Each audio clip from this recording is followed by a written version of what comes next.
यही फजले ऐश होगी, यही दौरे जाम होगा, यही फजले ऐश होगी, यही दौरे जाम होगा, मगर आज का तस्वुर यहाँ कल हराम होगा।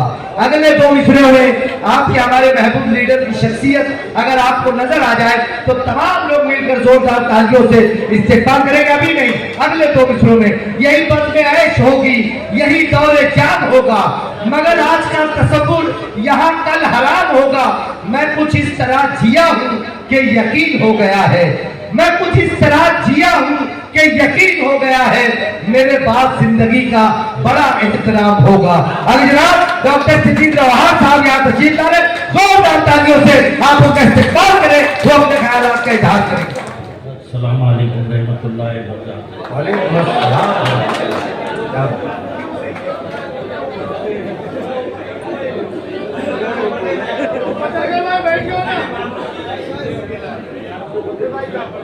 मौजूद मोहतरमा नहीं, मुझे मुशायरे की पहले बोलने की आदत जी, बहुत सारा मैंने मुशायरा किया, तो मुशायरे के पहले मैं बोलता था, बीच में आधा घंटा, पर इतना तेज उर्दू सुन के मेरे को टेंशन आ गया। क्या बात करूं, उर्दू वैसे भाषा सुनने के लिए बहुत ही अच्छी, उसका लहजा, उसके लफ्ज, और जो सही में उर्दू बोले तो उससे प्यार हो जाता है। और मुझे लगता है कि भारत की असली बोली उर्दू है, असली बोली। क्या बात है, जिंदाबाद, वाह वाह वाह वाह। ये तो हमने उसको एक टोपी पहना के पाकिस्तान भेज दी, वरना इस मिट्टी की जिसमें खुशबू आती है वो भाषा है उर्दू। वाह।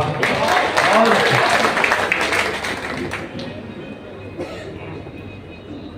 एक अनेक भाषाओं का परिवर्तन होके उर्दू का जन्म हुआ, जिसको हम मिलिट्री लैंग्वेज कहते हैं।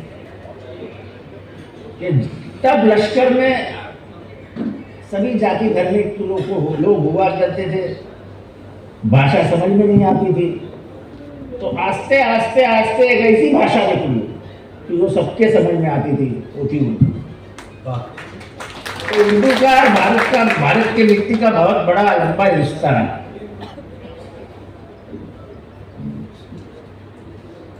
उर्दू के बहुत बड़े साहित्यिक ये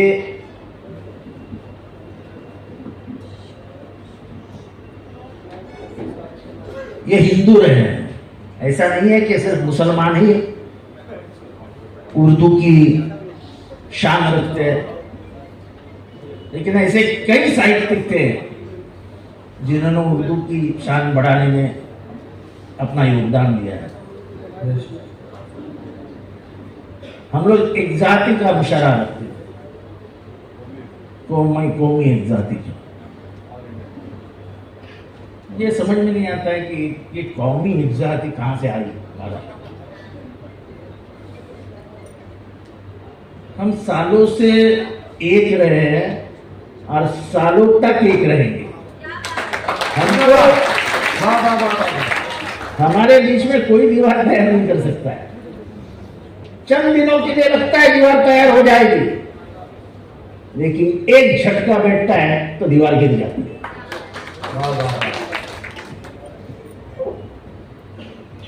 इस बार क्या होगा? जो अमन पसंद लोग थे, जो नफरत की राजनीति से दूर जाना चाहते थे, वो सब लोग एक हो गए और नफरत के ऊपर जीने वाले लोगों को ये दिखा दिया कि अभी भी प्यार जिंदा है।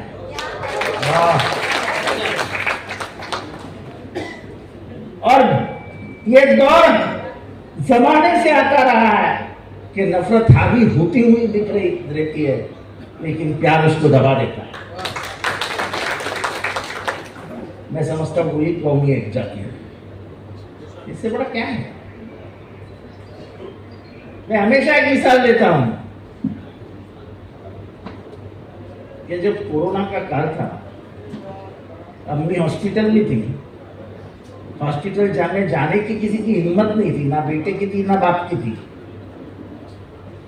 तब ये सोचना भी कि अपनी मम्मी का ख्याल कौन रखता होगा, हिंदू या मुसलमान। अगर हिंदू की मम्मी होगी तो भी, और मुसलमान की होगी तो भी, पारसी की होगी तो भी, अगर वो गुजर गई तो उसका बॉडी उठाने का काम होगा, उसके अंत संस्कार कौन करता होगा? ये कभी सोचा है? कोरोना काल में इंसानियत दिखा दी। इंसानियत क्या होती है? हम जो आपस में झगड़े करते हैं ना, हिंदू मुसलमान, ऐसे कई कब्रिस्तान थे जिन्होंने ताले लगा दिए थे कि यहाँ कब्र नहीं रही है, कब्रिस्तान नहीं खुलेगा कोरोना में। और ये मुमरा का एक कब्रिस्तान ऐसा है जो 24 घंटे खुला था और हर एक को कहा गया था कि जहां से कोई भी आए उसको दफना था।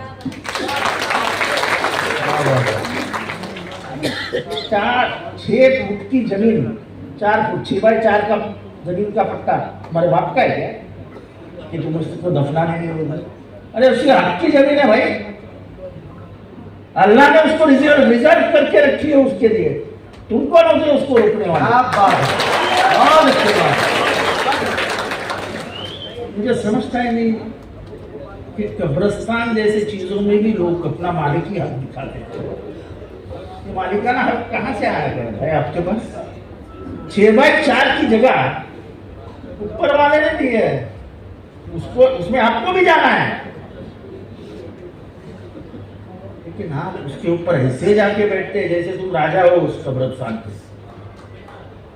कब्रिस्तान में ये ऐसी जिन्होंने हरकतें की है उनसे तो मुझे बहुत नफरत। और हम और शमीम भाई, सिराज भाई थे, हम लोग सब साथ में, हमने तो एक तय कर लिया था कितने भी बजे कोई भी आए, वो गोरेगांव से आए, मुलुंड से आए, भांडुप से आए, कुर्ला से आए, भिवंडी से आए, जोगेश्वरी से आए, उल्लासनगर, अंबरनाथ, कहीं से भी आए, उसको दफनाना अपना फर्ज है। कोरोना में हमारे यहाँ मुमरा का नाम कैसे बदलते गया। जब 2009 में मैं आया तो मुमरा का एक अलग नाम हुआ था, आप उससे इनकार नहीं कर सकते। एक बैंक थी, एक बैंक, कैनरा बैंक, दाभोलकर के रास्ते थे। आज कितनी बैंकें हैं? 20 के ऊपर बैंक है और सब नेशनलाइज अच्छी बैंक है। एक एटीएम नहीं था, एक एटीएम। आज कम से कम 28 एटीएम है रास्ते पे।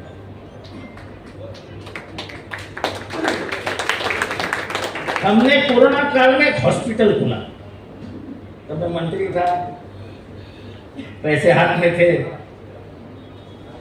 तो मुमरा में सब गरीबों के लिए एक हॉस्पिटल खोला। 18 करोड़ रुपए डाले उसमें, पैसे की कीमत नहीं है, लेकिन रत्नागिरी, राजापुर, कुडाल, उधर से लोग आए, चिपळूण, खेड़, महाड़, यहाँ के आजू बाजू वाले गांव वाले, और जो मुमरा से जो उनको प्यार मिला, मोहब्बत मिली, लोग मिलते गए, वो बाहर घूमने जाते थे, क्योंकि हम स्टेडियम में रखे थे हॉस्पिटल। उनके दिल में जो मुमरा का खौफ था बदल गया, अच्छे मजबूत होकर हॉस्पिटल से बाहर गए। जो दवाई कहीं दुनिया में नहीं मिलती थी वो मुमरा के हॉस्पिटल में मिली। और मुझे लगता है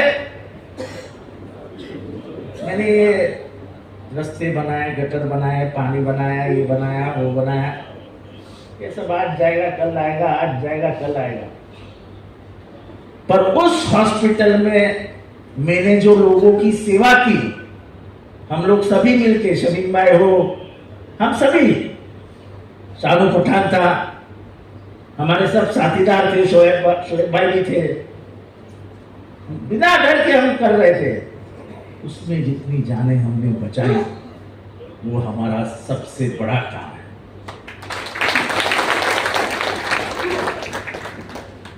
जाने हम नहीं बचाते, जान बचाने वाला अल्लाह होता है, लेकिन नजरिया तो है।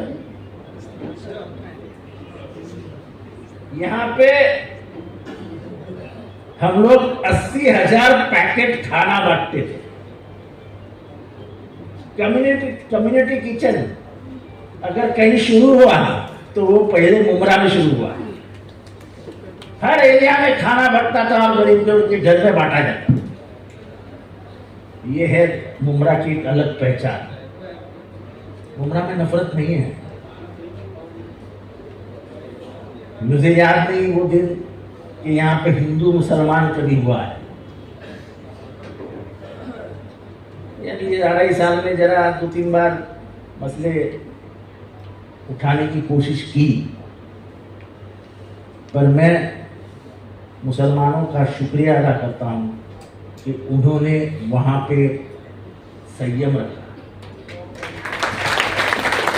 और मैं अभी कहता हूँ आपसे कि वो आपको चिढ़ाएंगे, वो आपका खून शराबी मत करना, कुछ मत करना। जो ताकत आपके वोट में है ना, वो तलवार में भी नहीं है। कैसे चलते थे मोदी जी लोकसभा में, और आज कैसे चलते हैं? ये तुम्हारी वोटों की ताकत है जो उनको इस स्तर पे लाई है। वक्फ बोर्ड का बिल वो तो डराने के लिए लाया गया है, लेकिन बिल आगे ले जाने की हिम्मत नहीं हुई। वक्फ के ऊपर नजर क्यों आई उनकी? क्योंकि दिल्ली की सबसे बेहतरीन जमीनें ये वक्फ की है, और सबसे बड़ा मामला भी वक्फ का ही है, अंबानी। और भारत देश सिर्फ अडानी और अंबानी के लिए रहा है, अपने तुम्हारे मेरे लिए नहीं रहा। एयरपोर्ट बना अडानी, पोर्ट बना अंबानी। भारत में सिर्फ 2 लोग जिंदा रहेंगे और उनके परिवार वाले, बाकी हम और तुम तो चले जाएंगे। पर ये भी वक्त गुजर जाएगा। मैं आज बोल रहा हूं, ये भी वक्त गुजर जाएगा। अगर इस देश में इंदिरा गांधी हार सकती है तो इस देश में कोई भी हार सकता है। नेहरू की लड़की महात्मा गांधी के कंधे पे खेली हुई इंदिरा गांधी, तब तो भारत का पढ़ा लिखा भी नहीं था। आजादी मिलके सिर्फ 30 साल हुए थे, लेकिन जब लोगों को लगा कि गणतंत्र का गला दबाया जा रहा है, उसको आपके ही उत्तर प्रदेश में रायबरेली में लोगों ने हरा दिया। और वो भी कम ज्यादा वोटों से नहीं हराया, 1,70,000 के लीड से हराया था। तो लोग बड़े समझदार होते हैं, लोग सब समझते क्या चालू है। ये जो बीजेपी का नफरत का खेल चालू है, वो खेल इस देश को डुबा देगा। हमें शर्म आती है, महाराष्ट्र में आज तक नबी के खिलाफ एक लफ्ज भी कभी बोला नहीं गया था। हमारे यहाँ हजारों सालों की संत परंपरा है। पूरे देश में अगर संत परंपरा कहीं है तो वो महाराष्ट्र में। हमारे संत किसी के धर्म के ऊपर बात ही नहीं करते। हमारे संत बात करते थे हिंदुओं में जो जातिवाद है, जो ऊंच नीच का खेल है, उसके ऊपर बात करते थे। कभी नहीं किसी ने भी किसी धर्म के बारे में नहीं बोला। जो कुछ लिखा है तुकाराम ने थोड़ा सा लिखा है, थोड़ा तुकाराम महाराज ने, उनकी वारी चल रही, वारी समझते हैं, जहां से वो चल के मंदिर में जाते हैं पंढरपुर, तो एक जगह पे बहुत बारिश गिर रही, तो वहां के इमाम साहब ने उनको अंदर बुलाया कि आप आके अंदर बैठो। तो उसके ऊपर चंद लाइनें उन्होंने लिखी है, उसमें की 2 ही लाइनें मुझे मालूम है, अल्लाह दिलावे अल्लाह खिलावे। इसमें सब कुछ आ गया है, अल्लाह दिलावे अल्लाह खिलावे। ये आज से 500 साल पुरानी लाइनें हो, ये पिछले 70 सालों में भी नबी के खिलाफ कुछ नहीं है। पर ये जो माहौल राजनीति के लिए तैयार किया जा रहा है, ये अमन पसंद लोगों को पसंद नहीं आ रहा है।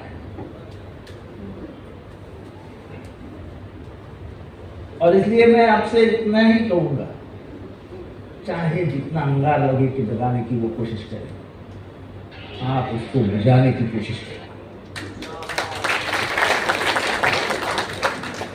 आप ये मत समझना कि आप जल जाओगे, लेकिन आप उसमें उतर जाओगे तो देश जल जाएगा।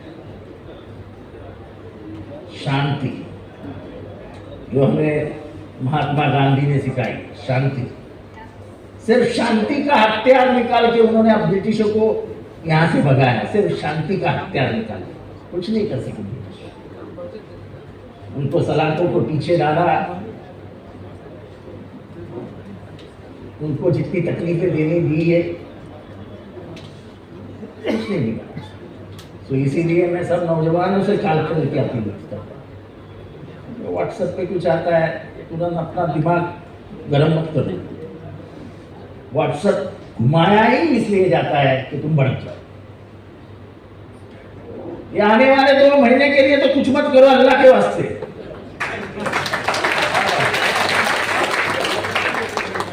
नहीं तो हमारे जैसे नेता तो गए।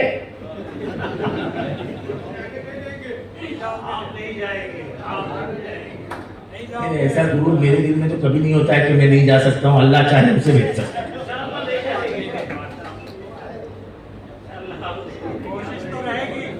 ये मेरे दिल में कभी गुरूर नहीं है कि मैं नहीं जाऊंगा, मैं जाऊंगा, इसलिए मैं लड़ाई लड़ता हूं और अल्लाह मुझे नवाजता है।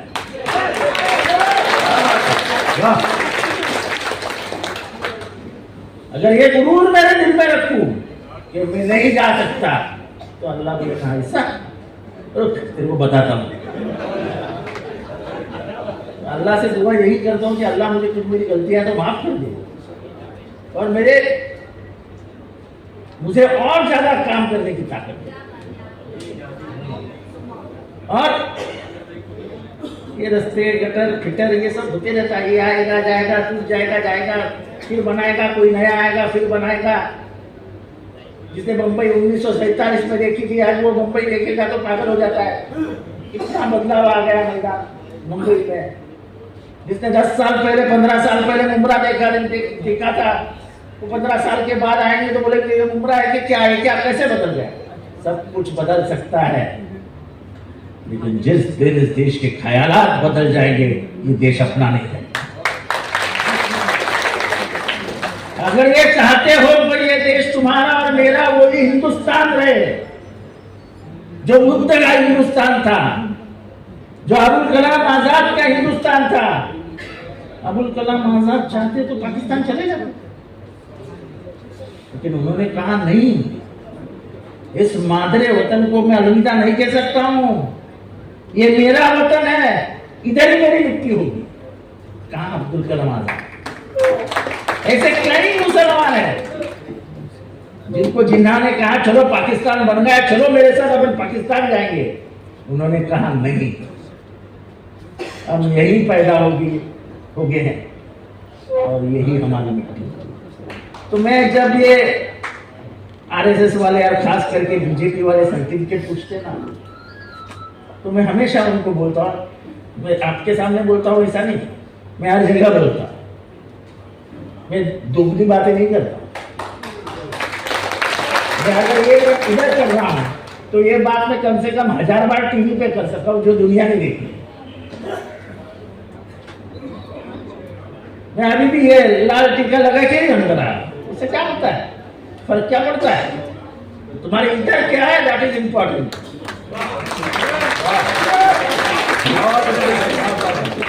तो मैं हमेशा उनको कहता हूं कि उनसे क्या देशभक्ति का सर्टिफिकेट मांगा है वो भाई। उन्होंने देशभक्ति का सर्टिफिकेट 1947 में दे दिया कि हमारे लिए जमीन थी, एक राष्ट्र बना था, लेकिन वहां जाना हमने पसंद नहीं किया। हमने हमारे मादरे वतन को, जिसमें हमें सजदा किया था, जहां पे हमने नमाज पढ़ी थी, वही मादरे वतन को हमारा कहा और वहीं पे हमारी मिट्टी करने का हमने फैसला। तो तुमको सर्टिफिकेट देने की कोई जरूरत नहीं है। आने वाले कुछ सालों में भारत और बदलेगा और इंशाअल्लाह अमन पसंद लोगों के हाथ में ही भारत आएगा। ये हवाएं चलती है, आती है, जाती है, चलती है, आती है, जाती है, लेकिन 2024 की जो हवा चली वो 2029 में दिल्ली को उल्टा दी। और ये जो आज जो कास्ट सेंसस के ऊपर बोला गया है, कास्ट सेंसस, उसमें तो नीतीश कुमार का क्लीन बोल्ड हो गया है। जिस पार्टी को वो सपोर्ट कर रहे हैं, बीजेपी, उन्होंने कहा कास्ट सेंसस नहीं होगा। और बिहार में अगर कास्ट सेंसस नहीं हुआ तो नीतीश बाबू को 5 सीटें भी नहीं मिलेगी, क्योंकि सबसे पिछड़ा अगर कहीं है तो वो बिहार में, उत्तर प्रदेश में। और वहां अगर जात की गणना नहीं होगी, हमारा बोलना जात की गणना उसके लिए मत करो, पर पूरे विश्व को समझने दो कि हमारा अधिकार कितना है। जिसकी जितनी संख्या भारी उसकी भागीदारी, हिस्सेदारी नहीं, भागीदारी। तो हमारी भागीदारी हमको समझना दो भाई। ये क्या बनाए रखो 50% मिलेगा, 50% मिलेगा। अरे भाई 85% है हम, और मैं पिछड़ा हूं, ये बताता हूं आपको। मैं कोई ब्राह्मण के घर में पैदा नहीं हुआ, ना कोई अमीर घर में पैदा हुआ। तो ये लड़ाई लड़ी जाएगी आगे। जनगणना होगी तो जात गणना भी होगी, और तब भारत की असलियत पहचान मिलेगी। चलो मेरा पॉलिटिकल भाषण हो गया। मुशायरा में आए हुए लोग बोलेंगे क्या सारा क्या सुनने को लिखा है। वो मैं वही तुम्हारा इशारा में नीचे से समझ गया था कि तुम जरा मेरे तरफ नाराज होकर तुम्हारी नाराजगी तुम्हारे आंखों में दिख रही थी, तो इसलिए मैं तुरंत अपना रिवर्स गियर मार दिया। यार मुमरा में और कौसा में और शील तक क्या सभी को डरना पड़ता है यार। कोई आग दिखा देगा तो मुंडी पीछे करनी पड़ती है। तुमने दिखा दी तो मेरी मुंडी नीचे हो गई। अलविदा, खुदा हाफिज।